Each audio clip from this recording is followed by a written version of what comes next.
여보, 당신 죽었잖아. 내가 직접 묻었잖아. 실례지만 누구십니까? 12년 전 교통사고로 죽은 남편. 그 남편이 딸의 결혼식에 재벌 임원 신분으로 멀쩡히 나타났습니다. 아내 민서는 비명을 삼킨 채 그대로 굳어버렸습니다. 피가 거꾸로 흐르는 듯한 순간, 그 남자는 분명 남편의 얼굴이었지만 그의 눈에는 아내라는 감정이 단 한 점도 없었습니다. 아니, 아예 기억 자체가 없었습니다. 그는 아내를 향해 이렇게 말했죠. 저는 결혼한 적이 없습니다. 그 말을 듣는 순간 민서는 다리가 풀려 주저앉았습니다. 하지만 진짜 충격은 그 다음이었습니다. 남편이 사라졌던 12년, 그는 명문 재벌가의 비밀 프로젝트에 연루되어 있었고 그의 사망 신고 또한 조직적으로 조작된 흔적이 드러나기 시작한 겁니다. 왜 그를 죽었다고 만들어야 했을까? 왜 기억까지 통째로 지워져야 했을까? 그리고 왜 하필 딸의 결혼식 날 나타난 걸까? 도망친 남편? 기억을 잃은 희생자? 아니면 누군가가 만든 새로운 인생을 사는 또 다른 사람? 12년간 묻혀있던 진실이 이제야 비명을 지르며 드러나기 시작합니다. 이제부터 죽은 남편이 돌아온 날부터 시작된 충격적인 이야기가 펼쳐집니다. 사연 시작 전에 구독과 좋아요 꼭 눌러주시고 어디서 보고 계신지 댓글 남겨주시면 그곳에 큰 복이 찾아가시길 바랍니다. 제 이름은 장민서입니다. 올해 60을 바라보는 평범한 엄마이자 34 딸을 둔 외동엄마입니다. 오래전 남편이 세상을 떠난 뒤 저는 아이 하나 바라보고 살아왔습니다. 하루하루를 버티며 살았지만 그래도 늘 마음속에는 한 가지 소망이 있었어요. 딸이 저보다 훨씬 더 평탄한 삶을 살았으면 좋겠다는, 어쩌면 부모라면 누구나 품는 그런 마음 말입니다. 오늘은 그 소망이 이루어지는 날이었습니다. 우리 세훈이가 결혼하는 날이었으니까요. 그날 아침 결혼식장을 처음 마주했을 때 저는 잠시 말문이 막혔습니다. 햇살이 유리창을 뚫고 들어와 대리석 바닥 위에 조용히 퍼져 있었습니다. 천장에 매달린 크리스탈 샹들리에는 마치 1000개의 별처럼 반짝였고 테이블마다 흰 장미와 안개꽃이 풍성하게 꽂혀 있어 은은한 향기를 뿜어냈습니다. 그 향은 하객들이 풍기는 묵직한 향수 냄새와 어우러져 예식장 안을 가볍게 감싸고 있었죠. 대체 누가 이런 장소를 꿈꿔왔겠습니까? 평생 학교 행정실에서 일하며 월급을 알뜰히 나눠 쓰던 제게는 그저 구경할 때나 볼 법한 그런 풍경이었어요. 저는 가족석 앞쪽에서 한복 고름을 만지작거리며 서 있었습니다. 딸이 며칠을 고르고 골라 제게 선물한 한복이었죠. 자줏빛 비단 위에 곱게 놓인 금색 국화 문양. 저는 이런 옷을 입어볼 날이 오리라고 상상도 못했습니다. 처음엔 부담스럽다며 사양도 했습니다. 하지만 세훈이가 그러더군요. 엄마, 오늘은 엄마도 세상에서 제일 예뻐야 하는 날이야. 딸아이의 떨리는 목소리에 저는 더 말하지 못했습니다. 그런데 막상 이 고급스러운 예식장 안에 서 있으니 마음이 편치만은 않았습니다. 사모님들은 비단을 찰랑이며 웃고 사장님들은 비싼 양복 위에 샴페인 잔을 올리며 가벼운 농담을 주고받습니다. 저는 그들을 보며 잠시 멈춰섰습니다. 서로 다른 세상을 살아온 사람들 사이에 혼자 서 있는 듯한 묘한 거리감, 제 가슴 한쪽에서 작은 불편함이 꿈틀대고 있었죠. 하지만 곧 마음을 다잡았습니다. 오늘만큼은 그런 생각을 내려놓자고요. 오늘은 제 딸의 시작이자 제가 흘린 눈물과 고단함의 결실을 보는 날이니까요. 그런데 사람 사는 일이란 게 늘 뜻대로 흘러가진 않더군요. 바로 그때 예식장 입구 문이 갑자기 열렸습니다. 작은 바람 한 줄기가 들어오는 듯 했지만 분위기는 순식간에 달라졌습니다. 하던 대화들이 뚝 끊기고 고개들이 하나둘 문 쪽으로 돌아갔습니다. 심지어 현악 사중주가 연주하던 음악마저 흘러내리듯 멈춰버렸습니다. 문으로 들어온 것은 검은 양복을 입은 체격 좋은 두 남자였습니다. 딱 붙는 이어피스를 귀에 꽂고 눈빛은 주변을 날카롭게 훑고 있었습니다. 저는 순간 가슴이 철렁했습니다. 예식장에서 이런 사람들을 볼 줄이야. 그런데 더 놀라운 건 그들을 따라 한 남자가 천천히 모습을 드러냈다는 겁니다. 반듯한 회색 양복, 은빛 넥타이, 과하게 드러내지는 않았지만 명확히 비싸 보이는 시계.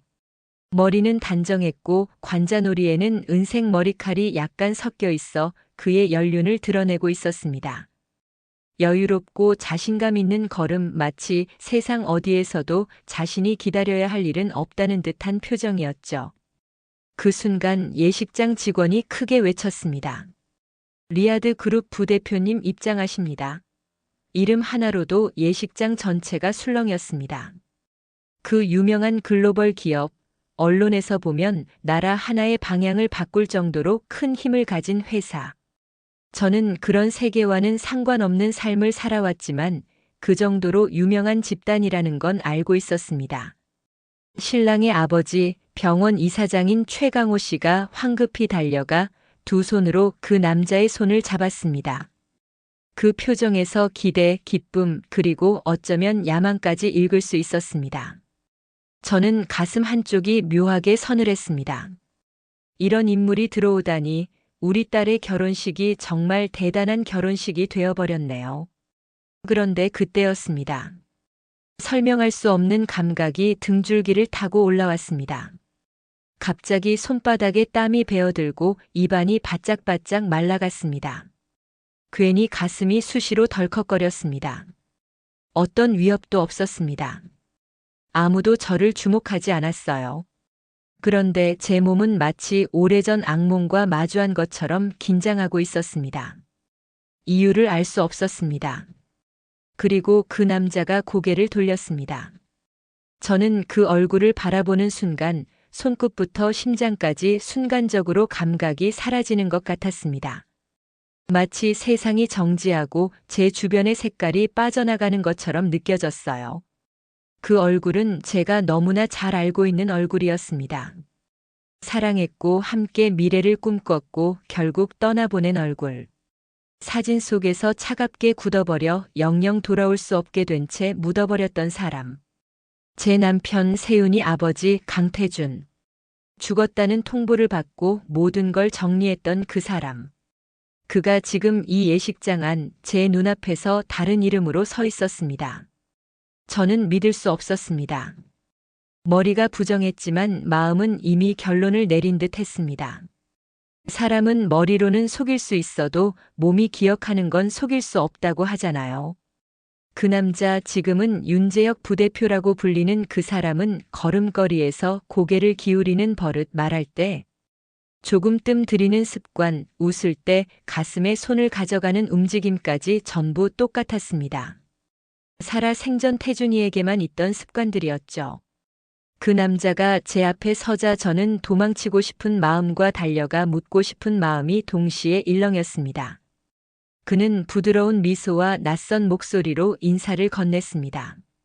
그런데 그 목소리의 음색, 말끝의 가벼운 떨림까지 누구보다 잘 아는 태준이의 목소리였습니다. 저는 용기를 내어 혹시 전에 만난 적 있느냐고 물었습니다. 그 남자는 고개를 저으며 한국과는 인연이 없다고 말했습니다. 그러곤 제게 손을 내밀었습니다. 그 손을 잡는 순간 12년 동안 가슴 깊은 곳에 묻어두었던 감정이 무너져 내렸습니다. 손의 온도, 악수의 힘, 손가락의 위치까지 그건 태준이었습니다. 제 심장이 미친 듯이 뛰었고 저는 그 손을 번개처럼 거두었습니다.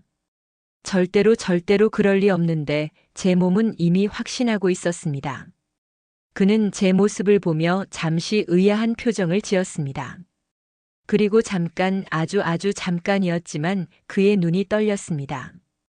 그의 시선이 제 얼굴을 유심히 살피는 듯 했죠.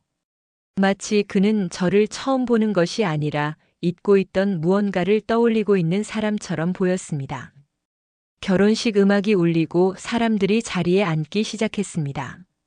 세윤이는 아마 대기실에서 드레스를 다듬으며 자신의 인생 첫걸음을 준비하고 있었겠죠.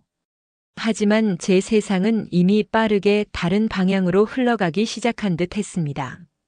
저는 자꾸만 VIP석에 앉아 제 쪽을 흘끔 바라보는 그 남자에게 시선이 끌렸습니다. 그의 손등이 아주 미세하게 떨리고 있다는 걸 다른 사람들은 몰랐을 겁니다. 그러나 저는 알아봤습니다. 그 떨림은 두려움이 아니라 알아보려는 몸짓이었습니다. 저를 향한 설명할 수 없는 혼란 같은 것. 그렇게 저는 깨달았습니다. 오늘 이 결혼식은 단순한 축복의 자리가 아니라는 걸요. 12년 동안 묻혀있던 비밀이 오늘 이 자리에서 다시 고개를 들고 있다는 걸요. 그리고 이 비밀의 시작은 바로 그 남자에게서부터 시작되고 있었습니다. 이제 다가오는 순간들은 제가 평생 외면해온 진실과 마주해야 하는 시간일지도 모릅니다. 그리고 그 진실은 결혼식이 진행되는 지금 이 순간에도 조용히, 그러나 분명히 모습을 드러내고 있었습니다.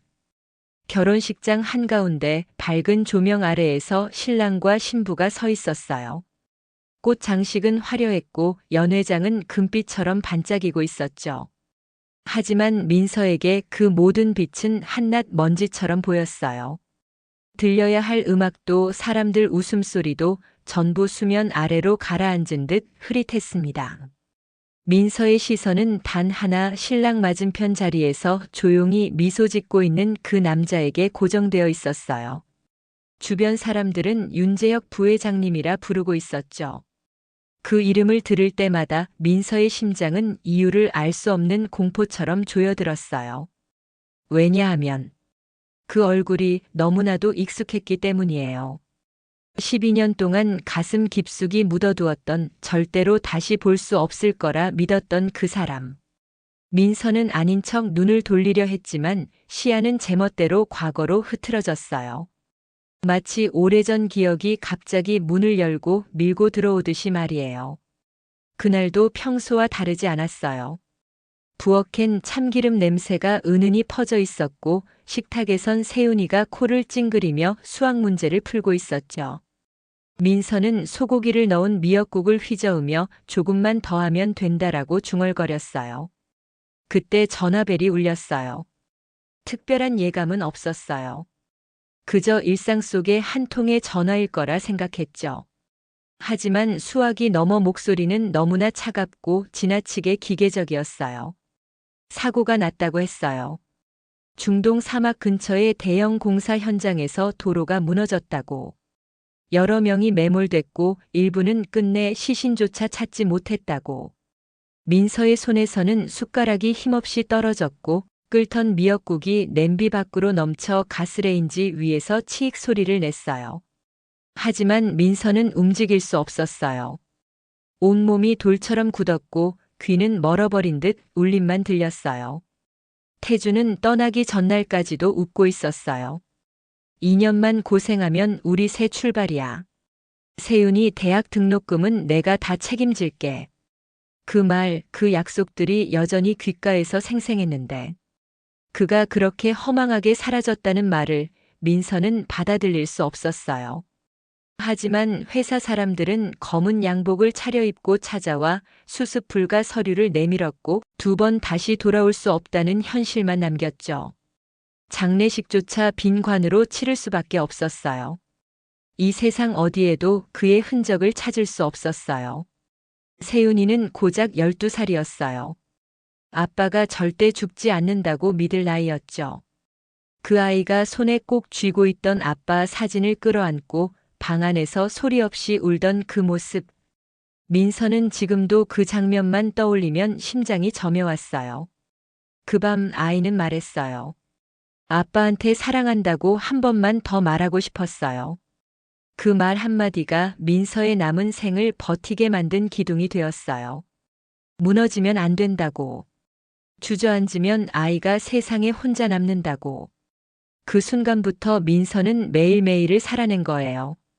새벽엔 사무실 청소, 점심엔 식당 설거지, 저녁엔 동네 세탁소.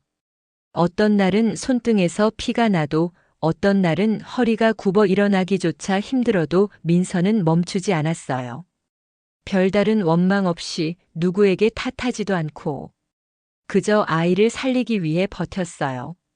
그리고 몇 년 뒤 학교 행정실에서 일자리를 얻었죠. 결코 넉넉한 월급은 아니었지만 안정적이었어요.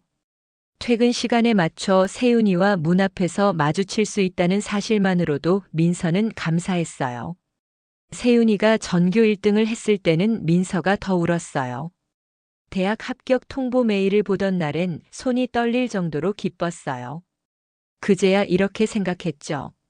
정말 여기까지 왔구나. 태준이도 하늘 어딘가에서 보고 있겠지. 그 믿음이 있었기에 민서는 12년을 버틸 수 있었어요. 태준이 사고로 떠났다는 사실, 그 사실이 그녀 삶의 버팀목이었어요. 그는 마지막 순간까지 가족을 사랑했고 돌아오고 싶어 했을 것이다. 그 믿음이 무너지는 순간 민서의 지난 12년은 모두 모래처럼 흩어져 버리는 거나 마찬가지였어요. 그래서 지금 화려한 결혼식장의 공기는 민서에게 유독 무겁고 낯설었어요.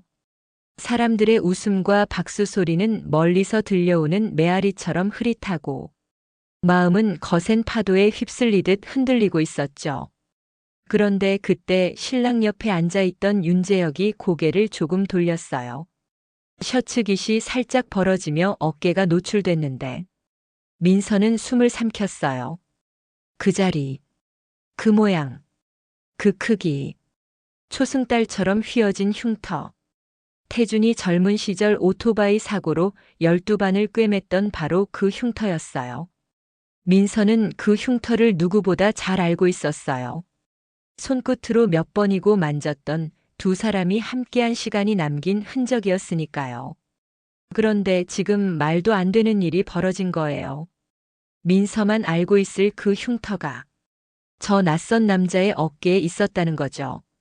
민서의 심장이 시끄럽게 뛰기 시작했어요. 가슴 안쪽에서 오래 잠들어 있던 기억들이 아프게 몸부림치며 깨어나는 듯 했어요. 아니야, 그럴 리 없어. 설마 그이가 살아있을 리가. 머리는 부정하고 있었지만 가슴은 이미 무섭도록 진실을 향해 끌려가고 있었어요. 민서는 의자에 앉아 있었지만 바닥이 기울어지는 듯 아찔했어요. 손끝이 차갑게 식고 숨은 깊게 쉬어지지 않았어요. 마치 삶 전체가 흔들리는 소리를 직접 듣는 것 같았죠. 그때 어디선가 또 다른 시선이 느껴졌어요. 마치 누군가가 민서를 계속 지켜보고 있는 듯한 묘하고도 서늘한 기척. 민서는 천천히 고개를 들었어요. 그리고 그 순간 어떤 장면이 눈앞에 들어왔어요.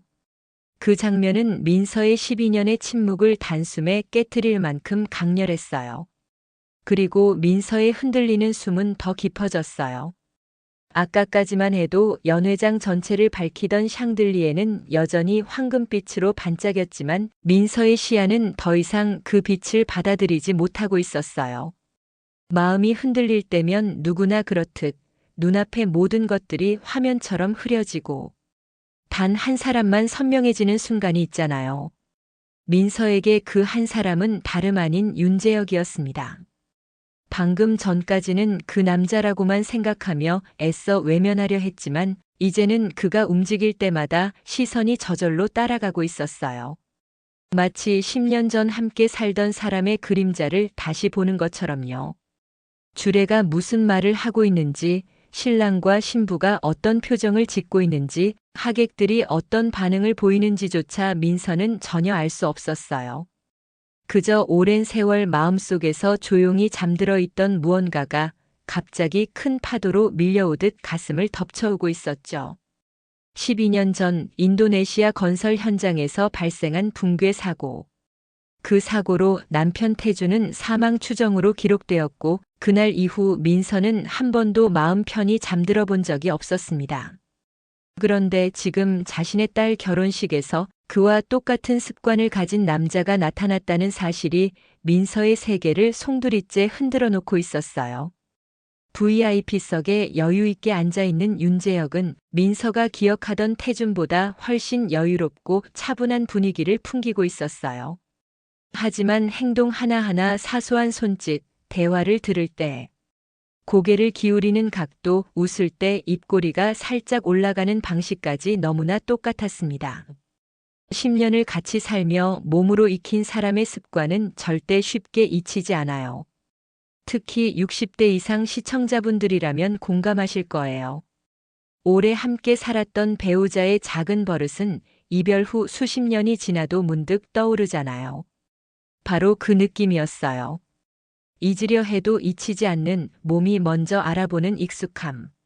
그런데도 그는 민서를 완전히 모르는 사람처럼 대하고 있었어요. 처음 악수할 때조차 손끝 하나 떨리지 않았다는 사실이 민서의 가슴을 더욱 죄어왔어요. 기억을 잃은 건지 아니면 애초에 모르는 채를 하고 있는 건지 그 어느 쪽이라도 받아들이기 어려운 건 마찬가지였죠. 게다가 그는 평범한 외국 유학생이나 회사원도 아니었어요. 중동의 거대한 에너지 기업의 부사장이라니, 그 자리는 아무나 올라갈 수 있는 곳이 아니에요. 돈, 인맥, 신분, 경력. 모든 것이 탄탄하게 만들어진 사람만 설 수 있는 자리죠. 그런데 만약 그가 정말 태준이라면 누가 그 자리를 만들어준 걸까요? 민서는 단순한 기억 상실이라는 단어로는 설명되지 않는 무언가가 있다는 걸 직감하고 있었어요. 그런 자리는 단순한 능력만으로 되는 게 아니라 누군가의 강력한 끌어줌, 보호 혹은 의도가 필요하다는 걸 세상살이를 통해 이미 알고 있었거든요. 시청하시는 분들도 이런 생각 드실 거예요. 저 정도 자리면 분명 뒤에서 누군가가 움직였겠지. 민서도 그걸 느끼고 있었어요. 너무나 큰 힘, 손쉽게 접근할 수 없는 세계의 냄새가 어렴풋이 풍겨오고 있었죠. 결혼식 장면이 끝나고 피로연이 시작되자 연회장은 더 활기차졌습니다. 축하의 말들이 오가고 웃음과 음악이 섞여 흘렀지만 민서의 마음은 여전히 먹먹했어요. 이 순간조차 마음 편히 즐기지 못하는 자신이 너무나 억울하고 슬펐습니다. 딸은 예쁘게 웃고 있었고 양가 가족들은 서로에게 인사를 건네며 분위기를 띄우고 있었는데 민서는 그들을 바라보는 것조차 힘들었어요. 그러던 참에 신랑의 아버지 최강호의 목소리가 귀에 들어왔습니다. 그는 주변 사람들에게 윤재혁을 자랑스럽게 소개하고 있었어요. 윤 부사장님이 어제 한국 도착하셨다던데요. 이번 결혼식 때문에 일부러 오신 거랍니다. 그 말 한마디가 민서의 마음을 쿵 하고 내려앉게 했어요. 어제, 불과 어제. 그가 어제 한국에 들어왔다는 사실만으로도 민서의 머릿속 퍼즐은 더욱 복잡해졌습니다. 만약 그가 태준이라면 자신이 한국에 오기만 하면 언젠가 마주치게 될 가능성도 알고 있었을 텐데 왜 아무 말도 없이 왔던 걸까요? 왜 숨는 듯한, 그러나 숨기에는 너무 당당한 태도로 VIP석에 앉아 있는 걸까요? 그때 실종자 목록에 적혀 있던 작은 메모가 떠올랐어요. 12년 전 그 사고에서 몇 명은 사망이 아닌 실종으로 분류돼 있었다는 사실. 그때 민서는 그 단어 하나에 매달려 수개월을 버텼어요. 혹시 살아있을지도 모른다는 희망과 이제는 받아들여야 한다는 현실 사이에서 흔들리며 살아온 세월. 하지만 오늘 실종이라는 단어는 완전히 다른 의미로 민서에게 다가오고 있었어요. 만약 누군가가 그를 발견해서 데려갔다면, 만약 사고를 기점으로 그의 인생을 완전히 새로 만들어준 세력이 있었다면, 그리고 그 새 이름이 바로 윤재혁이라면, 그런 생각이 드는 순간 민서의 등에 차가운 소름이 돋았어요. 이유를 알 수 없는 불안, 설명되지 않는 두려움이 가슴을 조여왔죠. 그리고 마침내 그 순간이 왔어요. 붐비는 연회장 속에서 윤재혁이 고개를 들었고 민서와 눈이 마주쳤어요. 세상의 모든 소리가 꺼진 것처럼 조용해졌습니다. 그의 눈빛 속에서 무엇인가 스치는 듯한 감정. 아주 짧고 희미했지만 분명 존재하는 흔적. 기억이 완전히 지워진 사람에게서는 볼 수 없는 갈등의 그림자였어요. 마치 깊은 바닷속에서 떠오르려는 기포처럼 분명히 무언가를 느끼는 표정. 하지만 그 짧은 순간은 곧 매끄러운 미소 뒤에 감춰졌습니다. 마치 아무 일도 없었다는 듯이. 그렇지만 민서는 알아봤어요. 사람의 표정은 속이지 못하거든요. 마음이 순간적으로 드러나는 그 짧은 틈을, 그 미세한 흔들림을. 그것만으로도 민서의 마음속 확신은 더 단단해지고 있었어요. 그는 알고 있다. 그는 느끼고 있다. 아직 기억을 되찾지 못했을 뿐 그 마음의 벽 뒤에는 분명히 무언가 있다. 그리고 그 벽은 생각보다 약하다. 민서는 느꼈어요. 오늘 이 결혼식은 단순히 딸의 혼례일 뿐만 아니라 12년 동안 감추어졌던 진실이 모습을 드러내기 시작하는 순간이라는 걸. 흔들리면서도 두려우면서도 동시에 벗어날 수 없는 길 위에 서 있다는 걸. 그리고 이 모든 것은 단지 시작에 불과하다는 걸.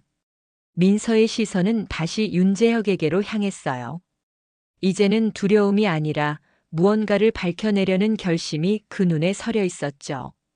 이 결혼식이 끝나기 전에, 아니 끝난 후라도 언젠가는 반드시 그 진실의 문을 열겠다는 결심. 민서는 속으로 조용히 중얼렀습니다. 당신이 누구든 어떤 삶을 살고 있든 나는 끝까지 따라갈 거예요. 그리고 그 순간 연회장 한쪽에서 또 다른 움직임이 일고 있었어요. 누군가가 윤재혁에게 다가오고 있었고 그 사람의 표정은 어딘가 심상치 않았습니다. 이제 또 다른 조각이 움직이기 시작하고 있었어요. 예식장 안의 공기는 마치 천장에서부터 서서히 내려오는 무게를 가진 듯 했습니다.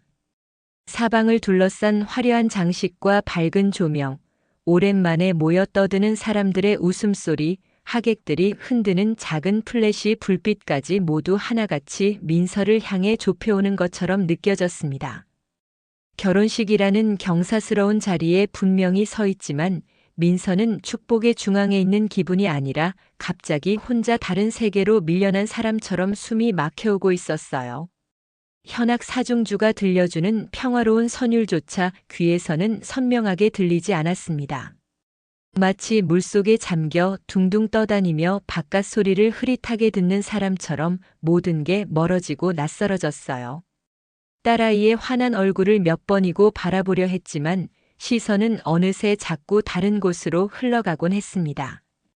본인도 원치 않은 방향, 의식 속에서도 부정하려던 그 자리로요. VIP석. 그리고 그곳에 앉아있는 회색 양복의 남자. 마치 오래된 꿈에서 튀어나온 사람처럼, 아니 사라졌어야 할 사람이 갑자기 눈앞에서 다시 살아 움직이는 것처럼 그런 충격이 민서의 심장 깊은 곳을 헤집고 있었습니다. 그 얼굴, 그 표정, 그리고 그가 자리에서 몸을 살짝 움직일 때 우연처럼 옷깃 아래 드러났던 그것. 민서가 세상 누구보다 똑같이 기억하고 있는 작은 흉터. 너무 작고 너무 사적인, 거의 사랑하는 사람만이 알 수 있는 그 흔적이 전혀 다른 이름을 가진 남자의 어깨 위에서 그대로 살아 있었습니다. 몇 초 동안 민서는 숨도 쉬지 못했습니다.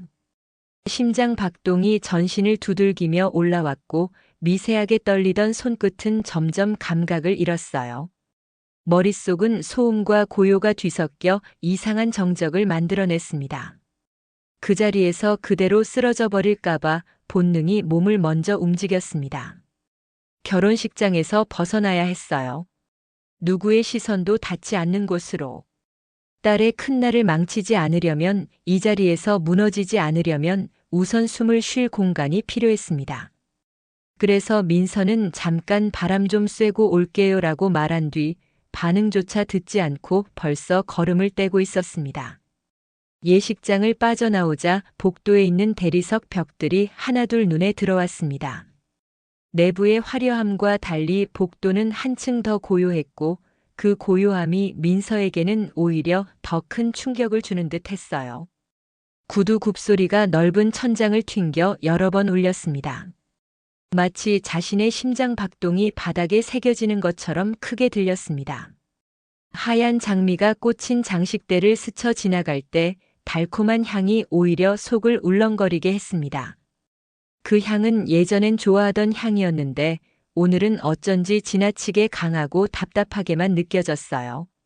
복도 끝 가족 전용 화장실이 보였고 문을 열어 들어가자 고요함이 민서를 완전히 감싸 안았습니다.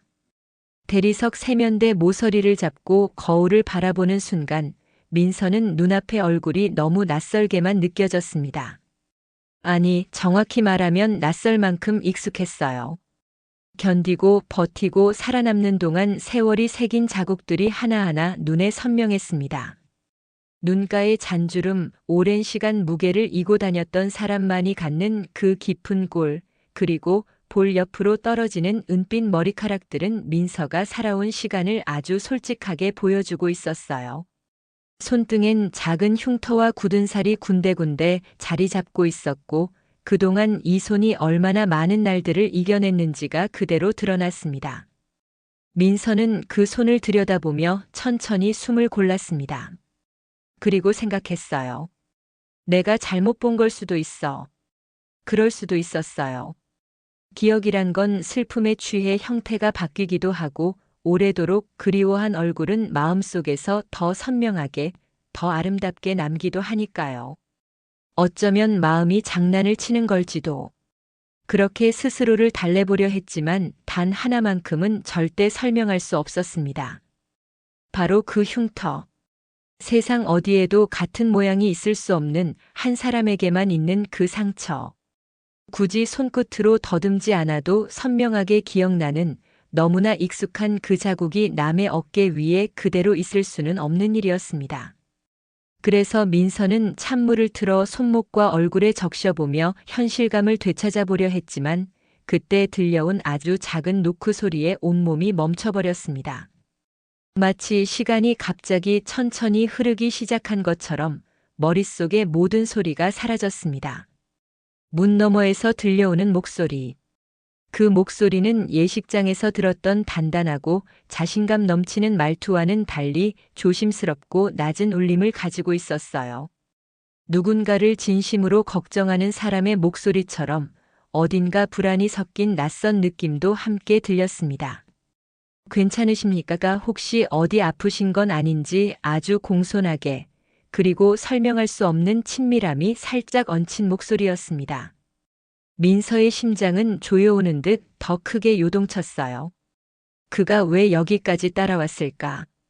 그 남자에게 민서는 단순한 하객일 뿐인데 굳이 결혼식 중간에 한 여자가 복도로 나가는 것을 보고 이렇게까지 신경 쓸 이유가 있을까요? 그 생각이 민서를 더욱 혼란스럽게 만들었습니다. 숨이 가빠져 왔고 입술이 바짝 말랐습니다. 그런데도 자연스럽게 말이 흘러나왔습니다. 눌러 담았던 감정이 문틈으로 빠져나가듯. 정말 저를 모르시겠어요? 이 질문이 복도에 조용히 퍼지며 문 뒤편에서 묵직한 침묵이 이어졌습니다. 그 침묵은 단순한 몰라서의 공백이 아니었어요. 마치 마음속 깊은 곳을 갑자기 건드려 당황한 사람의 숨을 고르는 소리 같았습니다. 문 밖에서 작은 숨들이 마시는 소리가 뚜렷하게 들렸습니다. 민서의 손바닥이 문에 닿은 채 떨렸습니다. 그러다 끝내 문 밖에서 낮고 흔들리는 목소리가 들렸습니다. 잘 모르겠습니다. 그런데 어쩐지 익숙한 느낌이 들긴 합니다.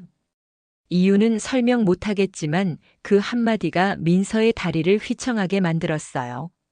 마치 누가 뒤에서 등을 민 듯 무릎에서 힘이 빠졌습니다. 12년이라는 시간과 수많은 기억의 잔해를 넘어 둘 사이에 뭔가 남아있다는 사실, 말할 수 없지만 서로 느끼고 있다는 사실이 민서의 마음을 뒤집어 놓았습니다. 그래서 민서는 마지막 확인을 위해 목소리를 아주 조심스럽게 낮추어 물었습니다. 오른쪽 어깨 그 흉터요. 어떻게 생기신 거예요? 문 밖에서 짧고 명확한 숨멈추는 소리가 들렸습니다. 단숨에 들이마셨다가 말문이 막힌 사람의 소리. 그 반응 하나로 충분했습니다. 민서는 손가락이 굳어가는 걸 느끼며 문 너머로 단단해지는 공기를 느꼈습니다. 그리고 그 순간 복도 쪽에서 누구의 발소리 같은 작은 움직임이 들리며 공기가 또다시 요동치기 시작했습니다. 이어짐. 복도는 길게, 아주 길게 뻗어 있었습니다. 마치 사람들의 축하와 웃음이 넘실거리는 화려한 연회장과 누구도 모르게 묻어두었던 진실이 깃든 조용한 공간을 이어주는 오래된 다리 같았지요. 저 멀리서는 샴페인 잔이 부딪히는 소리, 신부 측 하객들의 환한 웃음소리가 이어지고 있었지만 이곳은 전혀 달랐습니다. 마치 시간이 멈춰 있는 듯 공기마저 무겁게 내려앉아 있었거든요. 벽에 걸린 클래식한 조명이 금빛을 흘리고 있었지만 그 빛은 복도 구석에 뭉쳐있는 오래된 그림자를 완전히 지울 만큼 강하지 않았습니다. 밝음과 어둠이 섞여 있는 이상하게 심장이 조여드는 그런 공간이었죠. 그 복도 한가운데 두 사람이 서로를 마주보고 서 있었습니다. 한 사람은 10년 넘게 마음속에서 썩어가던 진실을 억누르고 살아왔던 여자였고, 다른 한 사람은 자신이 누구인지조차 온전히 알지 못하는 채로 다른 이름, 다른 인생으로 살아온 남자였습니다. 두 사람 사이에는 헤아릴 수 없는 세월과 슬픔이 서 있었고, 그 세월이 둘 사이의 공기를 힘겹게 짓누르고 있었습니다. 민서는 눈앞의 남자를 똑바로 바라보고 있었습니다. 거의 절박함에 가까운 눈빛이었지요. 그의 얼굴에서 단 하나라도 남아있을지 모르는 흔적을 찾으려는 듯 주름 하나, 표정 하나까지 놓치지 않고 살피고 있었습니다. 12년 전 어젯밤까지 함께 살았던 남자, 늘 웃으며 걱정 말라고 말해주던 남자의 흔적이 조금이라도 남아있을지 아니면 정말 완전히 다른 사람으로 살아온 것인지 간절함이 담긴 눈빛이었습니다. 하지만 그의 눈빛은 너무나 낯설었습니다. 얼굴선은 분명 익었는데 그 눈이 보여주는 온도는 전에 알던 그 사람의 것이 아니었습니다. 민서는 그가 과거가 지워진 채로 살아왔다는 사실을 인정하고 싶지 않았습니다. 사랑하는 남편이 기억을 잃었다는 것도, 다른 이름으로 살아왔다는 것도, 무엇보다도 자신과 딸을 완전히 잊었다는 것이 너무나 잔인했으니까요. 민서는 떨리는 목소리로 겨우 말을 꺼냈습니다. 당신 이름 두바이에 가기 전 사고 나기 전 그거 기억나요? 그 말은 마치 복도 전체를 울리는 듯 했습니다. 남자는 천천히 고개를 저었습니다. 그의 얼굴엔 혼란이 자리 잡고 있었고 기억을 찾으려고 애쓰는 듯 눈썹 사이 주름이 점점 깊어졌습니다. 하지만 그 노력은 공허한 곳에서 맴도는 바람 같았습니다. 그는 자신이 처음 기억을 잃었을 때의 이야기를 조용히 꺼냈습니다. 중동의 한 병원에서 눈을 떴다고 했습니다. 차갑고 낯선 병실, 기계음, 그리고 텅 빈 머릿속. 지갑도 없었고 신분증도 없었고 그가 어떤 삶을 살았던 사람인지 알려주는 어떠한 물건도 없었다고 했습니다. 의사들은 그의 상태를 역행성 기억상실증이라고 설명했고 남자는 순식간에 과거를 잃은 채 공중에 떠 있는 사람처럼 살아가게 되었던 것이었죠. 그때 한 대기업 리아드 그룹이라는 회사가 그를 받아주었다고 했습니다. 이름, 신분, 직업, 삶의 방향. 모든 것을 처음부터 다시 준 곳이었습니다. 남자는 거기서 빠르게 성장했고 뛰어난 인재로 인정받았고 지금은 많은 사람들에게 존경받는 위치가 되었다고 말했습니다. 아무것도 잃은 게 없는 사람처럼 보였지만 사실은 잃었다는 사실조차 모르는 사람이었다는 그의 말에는 어딘가 씁쓸한 외로움이 묻어 있었습니다. 민서는 그 이야기를 들으며 더 이상 말을 이어가기 힘들 만큼 가슴이 아려왔습니다. 그러다 조용히 물었습니다. 한 번도 이상하다고 생각 안 했어요? 왜 당신의 과거가 그렇게 흔적도 없이 사라졌는지, 왜 아무도 당신을 찾지 않았는지. 남자는 고개를 들어 천장을 바라보았습니다. 마치 그 금빛 천장 어딘가에 자기의 과거가 숨어 있는 줄 아는 사람처럼. 그러곤 천천히 말했습니다. 처음엔 찾아봤다고. 탐정을 고용했고 정부기관의 기록을 문의했고 사고 기록도 실종자 기록도 전부 뒤졌다고 했습니다. 하지만 자기와 일치하는 사람은 아무도 없었대요. 가족도 없었고 찾아오는 이도 없었습니다. 마치 세상 어디에도 발자국을 남기지 않은 채 갑자기 나타난 사람처럼. 그 말을 듣자 민서의 입술이 떨렸습니다. 결혼식장에서 그를 처음 보았을 때 심장이 멎는 듯 했던 순간부터 억눌렀던 감정이 터져 나오려 했습니다. 그리고 마침내 참아왔던 진실을 꺼냈습니다. 그건 기록에 당신이 죽었다고 되어 있었으니까요. 남자의 눈빛이 크게 흔들렸습니다. 처음으로 그의 감정이 표면 위로 드러난 순간이었습니다. 민서는 그를 똑바로 바라보며 그의 진짜 이름을 불렀습니다. 강태준. 그 이름이 공기 중으로 흘러나오는 순간 모든 것이 달라졌습니다. 남자의 얼굴이 굳고 눈동자가 미세하게 떨렸습니다. 어딘가 깊은 곳에서 오래 잠들어 있던 무언가가 흔들리는 듯 했습니다. 민서는 그에게 말했습니다. 당신은 자신의 남편이었다고, 딸의 아버지였다고, 해외 건설 현장에서 일하던 성실한 노동자였고, 집에 돌아올 날을 손꼽아 기다리던 가족이 있었다고. 그러나 사고 소식만 남기고 사라졌고, 그 뒤로 12년 동안 어떤 흔적도 찾을 수 없었기에 결국 사망 처리가 내려졌다고. 남자는 말도 잇지 못한 채 서 있었습니다. 그의 가슴이 크게 오르내렸고 손끝이 떨리고 있었습니다. 성공한 사업가의 여유로운 표정은 사라지고 자기 존재의 근원이 무너지는 순간을 맞이한 사람의 혼란이 그대로 드러났습니다. 12년 동안 쌓아온 정체성이 흔들리고 있었던 것이죠. 딸이 있다고요? 제가 딸이 있어요? 그는 믿을 수 없다는 듯 중얼거렸습니다. 민서는 고개를 끄덕였습니다. 지금 이 건물 안에 있어요. 웨딩드레스를 입고 아버지가 없는 세상에서 자랐으니까요. 그 말은 남자의 가슴을 강하게 때렸습니다. 그는 벽을 짚고 겨우 서 있었고 숨을 제대로 고르지도 못했습니다. 얼굴에서 피가 쭉 빠져나가듯 창백해지고 있었습니다. 남자는 힘겹게 말을 꺼냈습니다. 어떻게 이런 일이 제 인생이 이렇게까지 지워질 수가. 민서도 진실을 다 아는 건 아니었습니다. 그녀는 고개를 숙이며 조용히 말했습니다. 나도 아직 다 몰라요. 하지만 반드시 알아낼 거예요.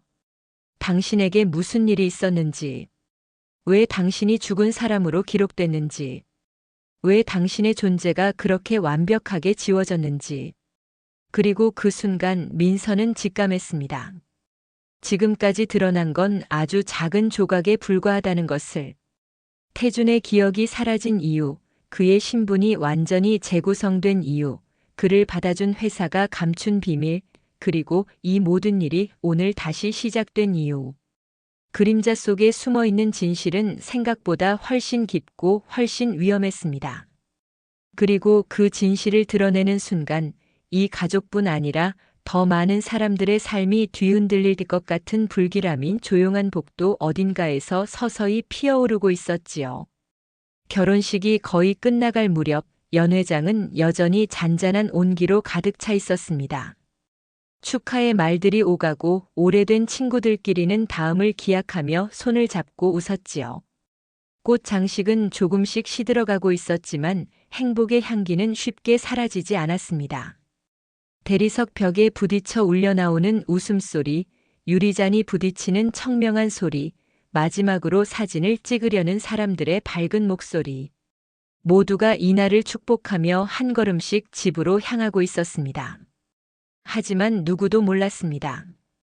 그 화사한 분위기 뒤편 사람들의 시선이 닿지 않는 복도의 그늘 속에서 두 사람이 조용히 마주 서 있다는 걸요. 민서와 윤재혁.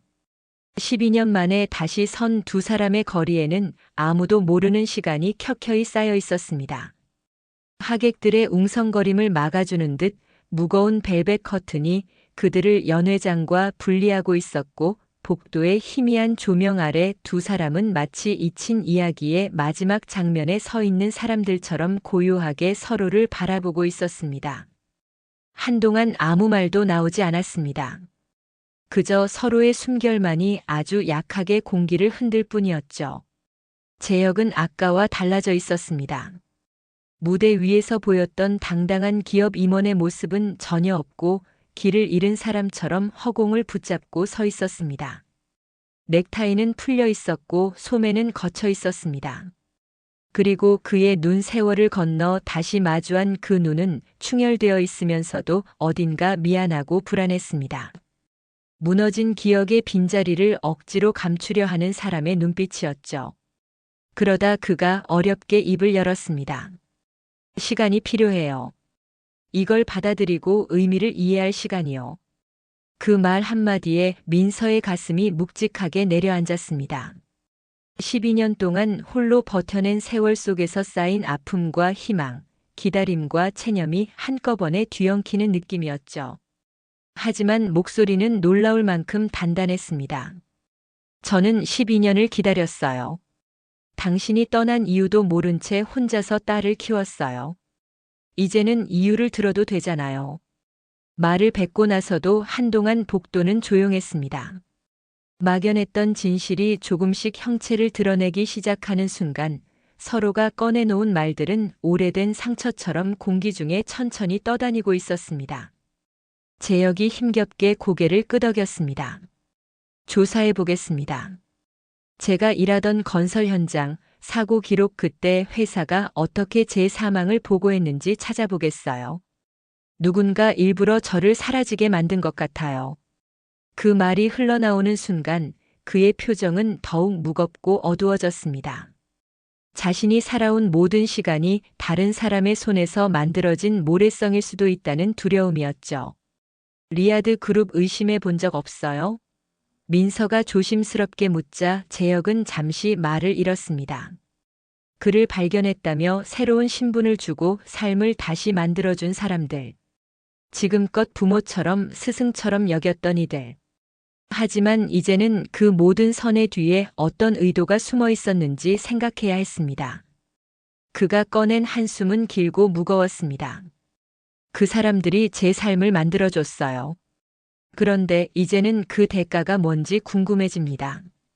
마치 기댈 곳을 잃은 사람처럼 그는 벽에 손을 짚었습니다. 민서는 그런 그의 모습을 바라보다가 천천히 한복 속에 넣어두었던 작은 사진을 꺼냈습니다. 밝고 가장자리가 약간 해진 사진 한 장. 세월을 견디며 늘 지켜온 유일한 증거. 젊은 두 사람이 나란히 서 있던 결혼식 사진이었습니다.